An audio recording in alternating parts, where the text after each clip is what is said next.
নমস্কার বন্ধুরা, আমার চ্যানেলে আপনাদের সবাইকে স্বাগত। আশা করছি আপনারা সবাই খুব ভালো আছেন এবং সুস্থ আছেন। তো আপনারা দেখে বুঝতেই পারছেন যে এটা একটা পকোড়া। হ্যাঁ বন্ধুরা, এটা চিকেন পকোড়া। তো আমি কিভাবে বানিয়েছি সেটাই আমি আপনাদের সাথে শেয়ার করব।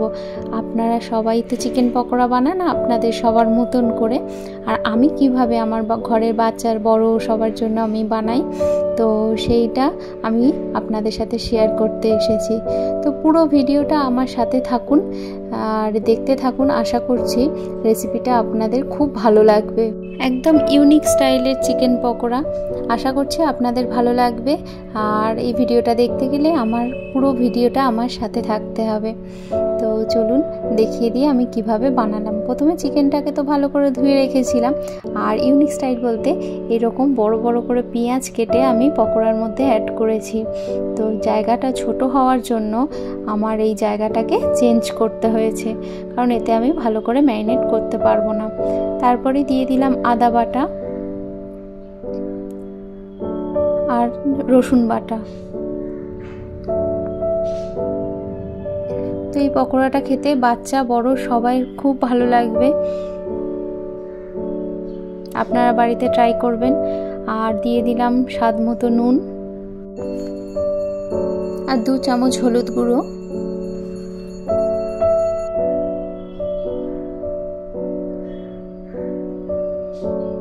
আর গোলমরিচ গুঁড়ো।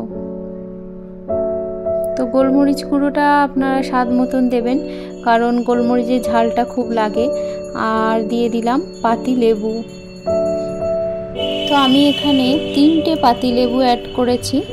আপনাদের কাছে যদি পাতি লেবু না থাকে তো আপনারা ভিনেগার ব্যবহার করবেন, তবে পাতি লেবুটা দিলে স্বাদটা একটু পাল্টে যায়, তাই আপনারা চেষ্টা করবেন পাতি লেবুটাই ব্যবহার করার। তো এবার আমি এতে অ্যাড করব কর্নফ্লাওয়ার।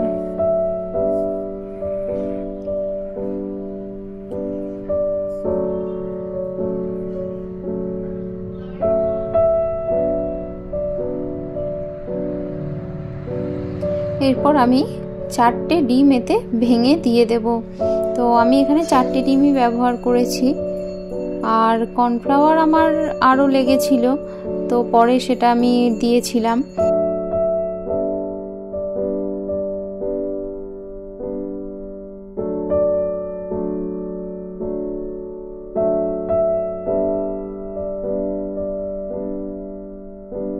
তো 4টে ডিম দেওয়ার পর আমি একটু লঙ্কার গুঁড়ো দিয়ে দেব, কারণ এখানে বাচ্চা বড় সবাই মিলিয়ে মিশিয়ে খাবো, তো সেই কারণে একটু পকোড়া ঝাল ঝাল হলে ভালো লাগে।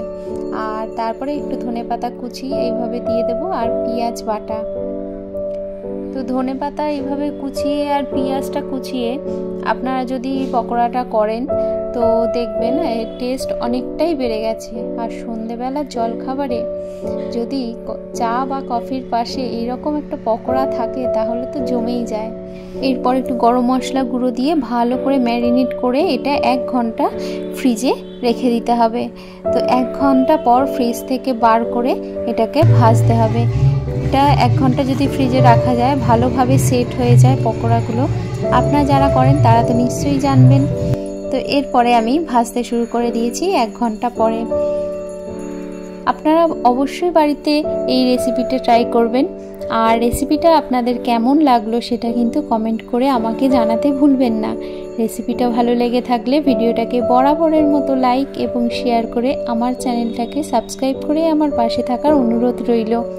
আজকের মতো ভিডিওটা এই পর্যন্ত, দেখা হবে পরের অন্য কোনো ভিডিও নিয়ে। ততক্ষণ আপনারা ভালো থাকবেন, সুস্থ থাকবেন এবং সাবধানে থাকবেন। পুরো ভিডিওটাতে আমার সঙ্গে থাকার জন্য আপনাদেরকে অসংখ্য ধন্যবাদ। দেখা হচ্ছে পরের ভিডিওতে।